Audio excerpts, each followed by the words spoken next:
Diego Armando Maradona.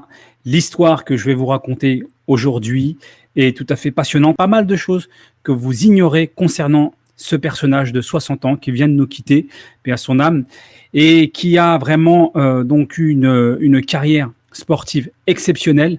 Malheureusement, il y a eu une très mauvaise gestion. Donc, dans cette vidéo, on va décrire à la fois son apogée, à la fois financière et sportive, mais en même temps son déclin. Parce que vous allez le voir, eh bien, Diego Armando Maradona a fini tout simplement ruiné, et on va décrire justement les différentes étapes qui l'ont ramené à cette situation. Tout d'abord, si je vous dis quel est le meilleur joueur de toute l'histoire, eh bien, si on pose cette question sur l'histoire totale du football et pas simplement sur les joueurs contemporains, il y a deux noms ressortent de manière assez majoritaire. Les deux premiers noms qui ressortent, c'est Pelé, le Brésilien Pelé, qui a marqué plus de 1000 buts, okay, et Diego Maradona. Or, comme vous pouvez le voir sur votre écran, eh bien, parmi les sportifs les plus rémunérés, eh bien, on retrouve beaucoup de footballeurs. Alors là, sur le récent classement, donc 2020, c'est Roger Federer le numéro 1, mais juste derrière, on a Cristiano Ronaldo, Lionel Messi, Neymar. Voilà, on a trois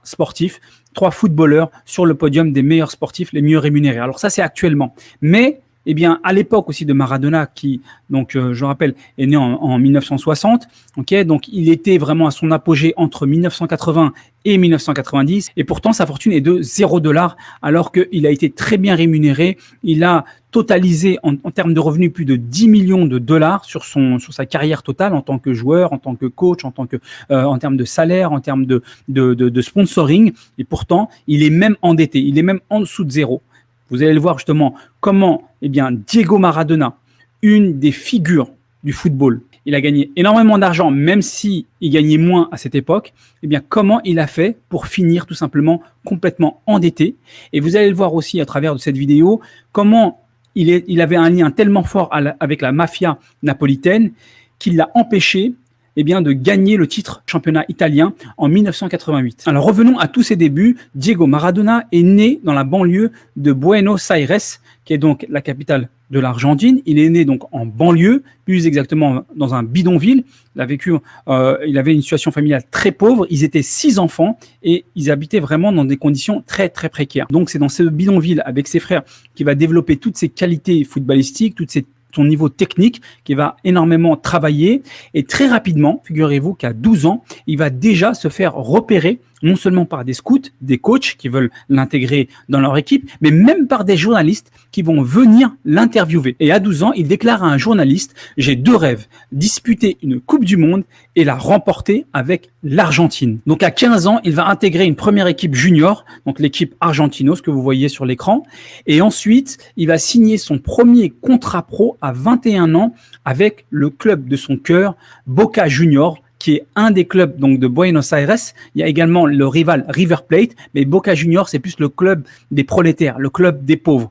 Donc il va signer pour son club de cœur, pour lequel il va jouer que 2 ans. D'ailleurs, le club va l'acheter pour un montant record déjà de 4 millions de dollars. Donc déjà à ce moment-là, on est en 1981, il avait 21 ans, le club va l'acheter donc à son club précédent pour un montant de 4 millions de dollars. C'est dire déjà l'investissement, à quel point il était déjà très talentueux et qu'il a été immédiatement repéré par les clubs. 2 leçons déjà qu'on retient déjà sur cette première partie de sa jeunesse, c'est qu'il faut rester focus dans sa passion. Essayer de faire en sorte de la trouver le plus tôt possible, ce qui n'est pas toujours évident, mais dès qu'on l'a trouvée, on reste focus dessus. Très souvent, on nous dit qu'il faut nous améliorer, développer, corriger certains défauts, ainsi de suite, alors qu'en réalité, la première chose qu'on doit faire, c'est se focus sur sa passion, se focus sur ses qualités et chercher à développer ses qualités avant tout. Et c'est ce que fait justement Diego Maradona, puisque déjà à l'âge de 12 ans, il était déjà très ambitieux, il savait déjà ce qu'il voulait faire comme métier et il savait déjà à quel niveau il voulait aller.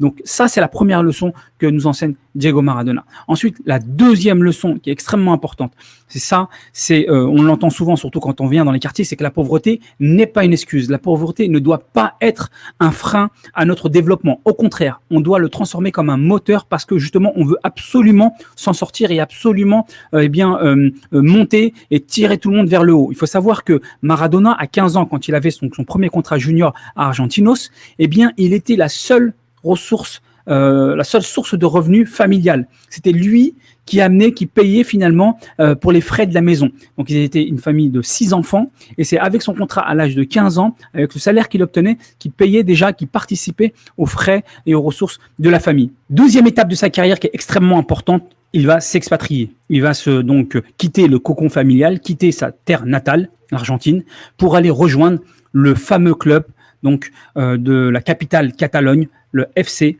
Barcelone, grand club historique, grand club européen qu'il va rejoindre pour un montant de 7,4 millions de dollars. C'est un montant record. Alors bien sûr, c'est pas lui qui le touche, c'est le club qui va, donc le FC Barcelone qui va l'acheter donc à Boca Juniors pour ce montant record. Donc il y va avec cette pression. Et la photo que vous découvrez juste à droite, eh bien avec le t-shirt déchiré, c'est qu'il va surtout découvrir un jeu très rugueux, un jeu où à l'époque européen c'était encore plus physique qu'il existe actuellement, c'est-à-dire qu'en fait l'arbitrage est très, très laxiste. Donc il pouvait y avoir vraiment comme on dit, des attentats au niveau des tacles des défenseurs et les arbitres ne sifflaient pas forcément un carton jaune ou un carton rouge pour vraiment des gros incidents ou avec des intentions de nuire ou de faire mal. Ça, il va le découvrir. Lui qui avait un jeu qui était très porté sur le ballon, sur le dribble, sur le jeu fin et technique, eh bien il va le subir, il va le découvrir déjà dans un environnement qui n'est pas du tout le sien, mais en plus de ça, avec des règles, on va dire, beaucoup plus physiques. Donc, c'est ce qui va se passer justement lorsqu'il va donc affronter l'équipe de l'Atlético Bilbao.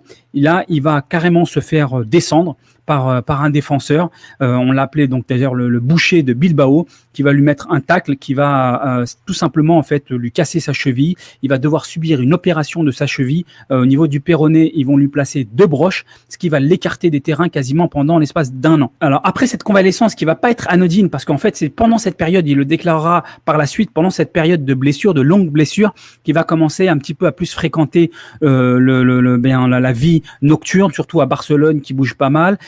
Qui va également fréquenter, commencer à goûter aux stupéfiants. C'est à cette période-là déjà qui va malheureusement côtoyer ce milieu-là.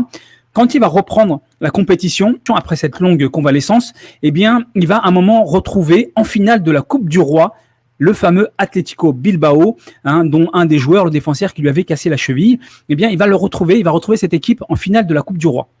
Et cette finale de Coupe du Roi, elle se fait en présence justement de toute la famille royale qui va assister au match. Malheureusement, il y a eu énormément de tensions, un sentiment bien entendu qu'on peut comprendre de la part de Maradona de revanche, et ça va très très mal finir puisque ça va se finir complètement en bagarre générale devant la présence de toute la famille royale et ensuite il va être invité à quitter le FC Barcelone. Alors quelles sont les leçons qu'on peut tirer sur cette expatriation, c'est-à-dire sa première étape à l'étranger de Diego Maradona? Premièrement, que vous voyez qu'on a un jeune qui a 21 ans, on est dans les années 80, on voyageait pas autant que c'est le cas maintenant. Donc certainement c'était la première fois qu'il sortait, qu'il quittait tout simplement le territoire, son pays natal.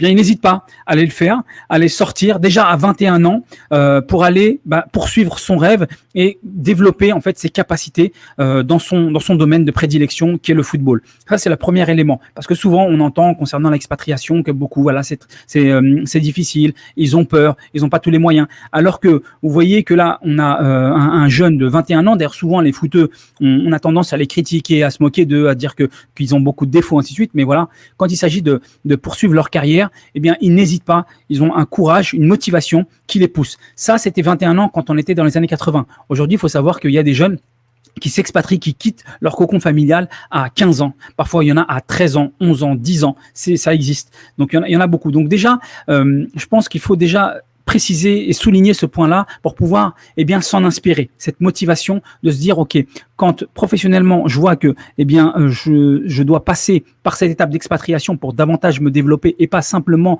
me résoudre à ma petite qualité de vie et pas vouloir sortir de mon cocon. Ça c'est déjà un premier élément. Il y avait déjà ce mindset donc de Diego Maradona. Ensuite, deuxième élément qui était très important, c'est qu'il arrive dans un milieu qui est très difficile. C'est-à-dire que déjà il avait une grosse pression sur les épaules. Il arrive pas simplement comme un joueur qui vient de l'étranger, non, il arrive catalogué, étiqueté avec le joueur le plus cher de l'histoire. Là, c'est pas la même chose. Donc, ça te rajoute encore plus de pression.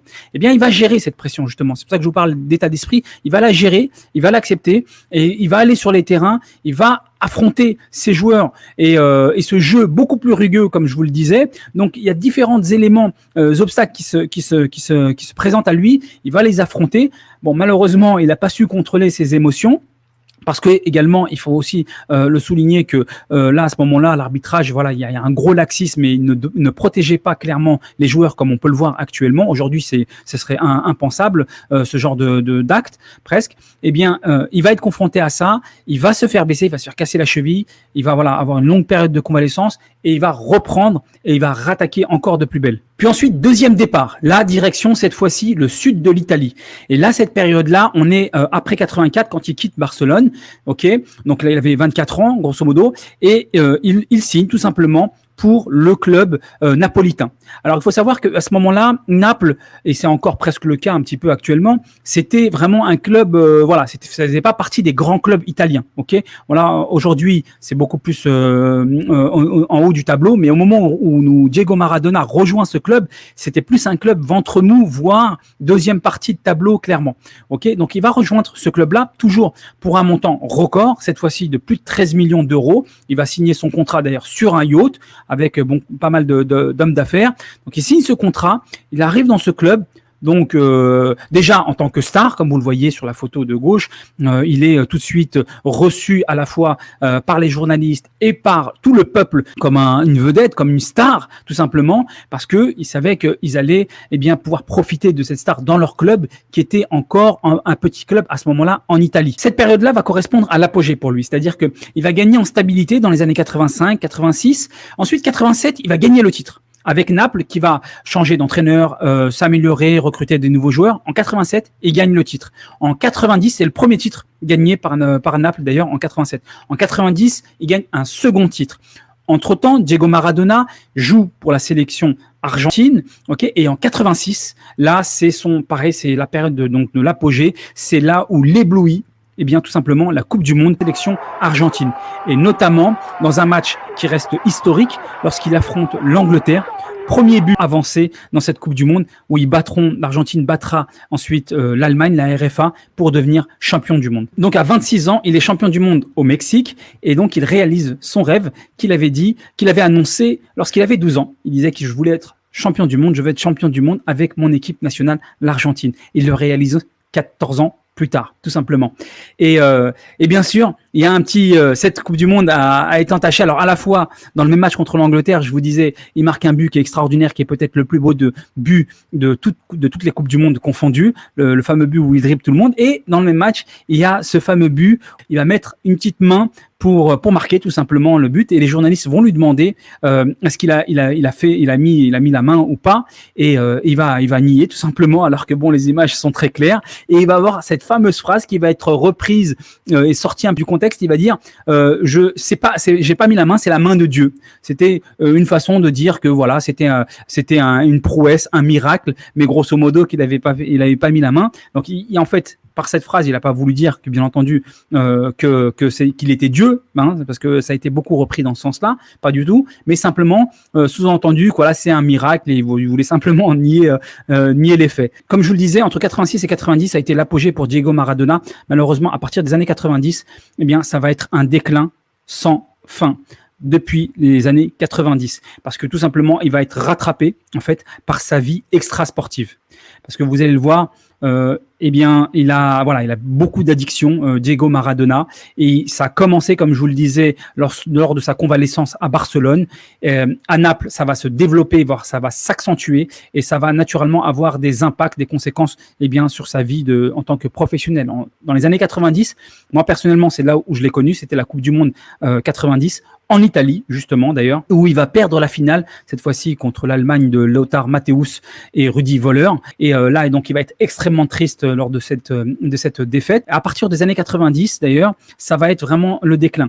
Parce que, comme je vous disais, il a une de ses grosses addictions, vous le savez certainement, c'est la drogue, qu'il a commencé à toucher à Barcelone, et qui va encore plus consommer lorsqu'il sera à Naples, avec une présence de la mafia napolitaine très importante, qui va lui fournir d'ailleurs, qui sera également son fournisseur de drogue. Et en 92, il va être testé positif positif à la cocaïne et il va devoir donc y avoir une suspension. Il va devoir quitter tout simplement l'Italie. Cette addiction à la cocaïne est tellement forte qu'elle va même le poursuivre. Donc ça, on l'a vu à Naples. Elle va le poursuivre aussi ensuite en 94 lorsqu'il va refaire la Coupe du Monde. Là, c'est donc la Coupe du Monde de 94 aux États-Unis avec l'équipe d'Argentine. Il vient de marquer un but extraordinaire contre la Grèce, pleine lucarne. Il avait une réaction assez agressive.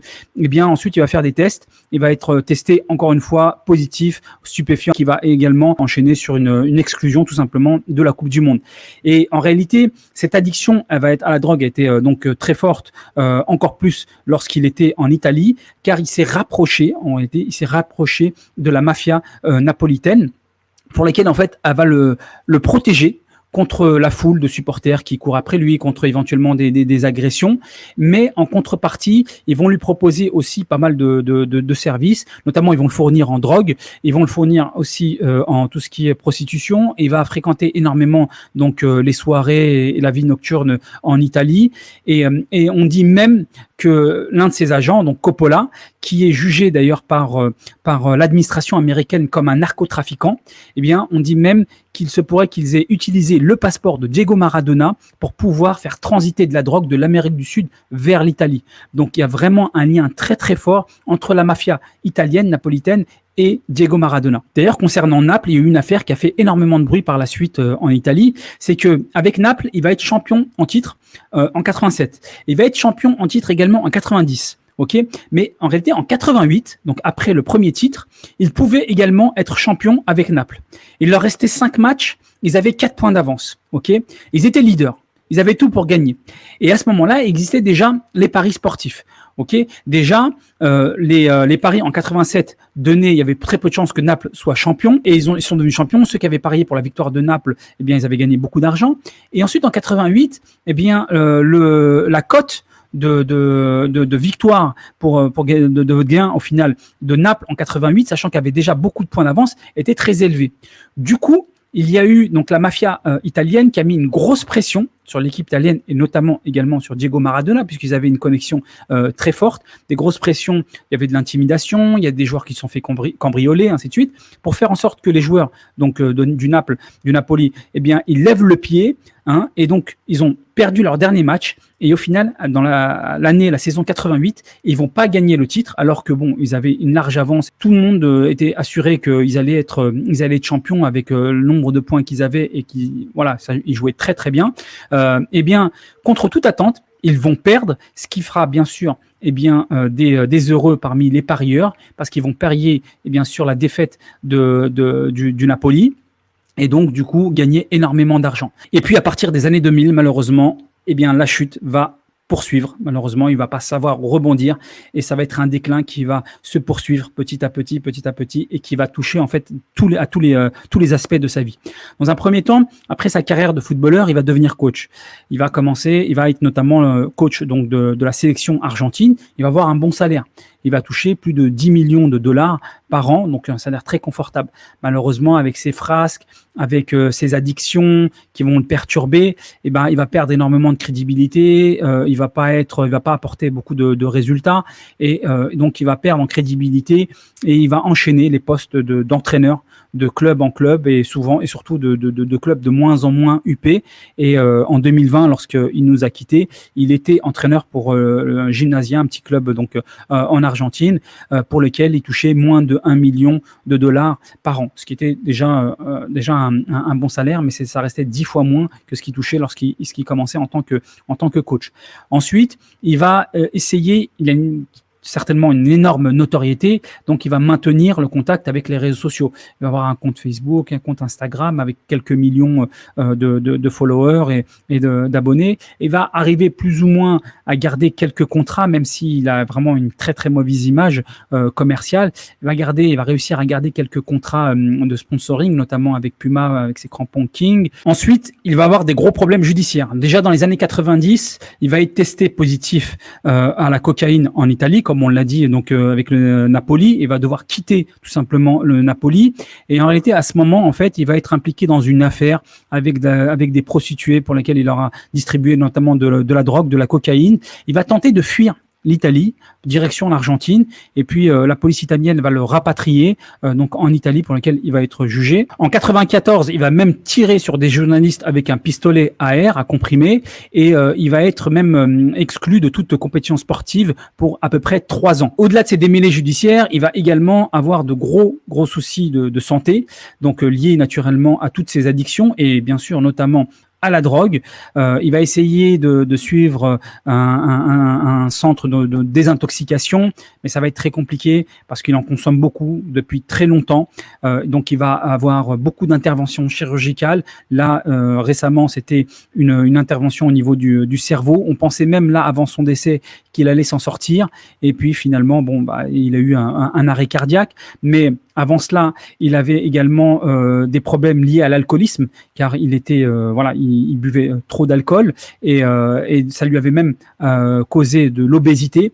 Il avait dû subir une intervention, une opération pour pouvoir perdre du poids parce qu'il était tout simplement complètement obèse. Et enfin, le dernier volet, le volet financier. Diego Maradona va tout simplement finir complètement endetté, puisque lorsqu'il était au Napoli, eh bien, il ne payait pas ses impôts. Donc, il avait 17 millions d'arriérés auprès du fisc italien, qui lui réclame donc ces 17 millions d'impayés au niveau des taxes.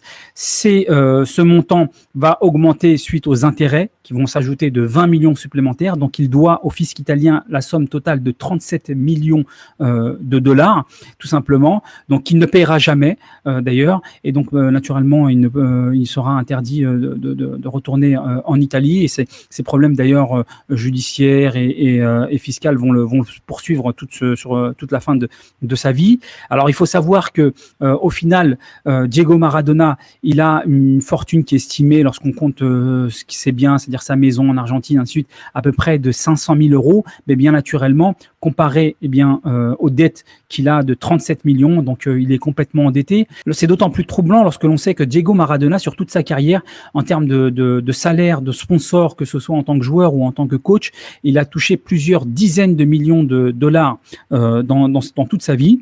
Et au final, il lui reste à peine l'équivalent d'un patrimoine équivalent à 500 000 dollars, donc probablement l'équivalent de 1% de tout ce qu'il a gagné. Et surtout, beaucoup de dettes, puisque juste avec le fisc italien, il en est à 37 millions de dollars, juste avec le fisc italien en termes de dettes. Donc voilà, ça a été une gestion financière, une gestion au niveau de ses finances qui a été catastrophique, de la même façon que sa carrière et la fin de carrière, et aussi au niveau de sa santé, puisque on le rappelle, il est décédé à l'âge de 60 ans avec beaucoup de complications. Alors que doit-on retenir de ce parcours, de cette vie de Diego Armando Maradona? Eh bien, 4 éléments, 2 points positifs, 2 points négatifs, j'ai envie de dire. Alors, dans un premier temps, le point positif qui faisait la force de Diego Maradona, c'était sa passion. Il était passionné de football, il a commencé très jeune et il a fait ça toute sa vie. Donc du coup, il s'est concentré sur ses qualités, il a cherché à développer un maximum ses qualités jusqu'à en devenir peut-être, probablement même, le joueur le plus fort de toute son histoire, de meilleur dans son domaine. Donc ça, c'est un point très fort, très positif chez lui, chez Diego Maradona. Le deuxième point, c'était son état d'esprit. C'était un état d'esprit de battant. C'était quelqu'un qui aimait le challenge, qui voulait, qui ne se laissait pas faire, qui était très ambitieux. Dès 12 ans, comme vous l'avez vu, il voulait déjà gagner la Coupe du Monde. Il avait de grandes ambitions et il a mis les moyens. Il a bossé très dur, même quand il était convalescent, quand il est retourné en Argentine, notamment, avec toute sa famille, il a travaillé dur aussi pour revenir rapidement en forme. Malheureusement, il avait une très mauvaise fréquentation. Son entourage, ça c'est le point négatif. Et donc cette mauvaise fréquentation, ce mauvais entourage a essayé tout simplement, comme c'est le cas un petit peu encore aujourd'hui, on le voit un petit peu sous différentes formes, de profiter un petit peu de tous les avantages de Maradona, et notamment de sa notoriété, de son argent, et donc du coup il va consommer beaucoup de drogue, il va développer beaucoup d'addictions à la drogue, à l'alcool, la vie nocturne qu'il va énormément fréquenter, et tout cela forcément aura un impact sur sa carrière professionnelle, qui va monter très haut parce que justement pour les deux qualités qu'on a citées précédemment, parce qu'il avait vraiment les moyens d'aller très très haut, mais il va redescendre aussi très rapidement parce que une mauvaise fréquentation et aussi une mauvaise éducation financière. C'est-à-dire qu'il faut le rappeler, voilà, c'est quelqu'un qui est issu de la banlieue, comme on l'a dit, des bidonvilles de Buenos Aires.